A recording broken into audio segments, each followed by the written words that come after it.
శ్రీకృష్ణ చరితము గోవర్ధనోద్ధరణము అధ్యాయం ప్రారంభం.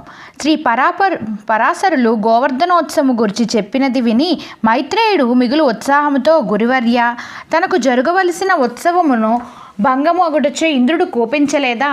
తరువాత ఏమి జరిగినదో వివరించండి అని కోరారు.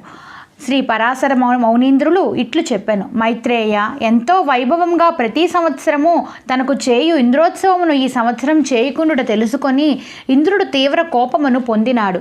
అతి గర్వ బలోన్మత్తుడు అయి అసూయచే సంవర్తకములు అను మేఘ గణములను పిలిచి ఇట్లనను: ఆ బాలుడైన కృష్ణుని మాటలను విని గోకులమంతయు పరమ తప్పిదము చేసినది. నాకు జరగవలసిన యజ్ఞమును నివేదించవలసిన ఆహుతులను ఆ గోవర్ధనమునకు సమర్పించిరి. గోకులమునకు జీవనాధారులైన గోవులు కూడా దీనిలో భాగము పంచుకున్నవి. అందుచే మీరు అందరూ వేగముగా వెళ్ళి ఆ గోవులను తీవ్ర వర్షపాతముతో బాధించండి.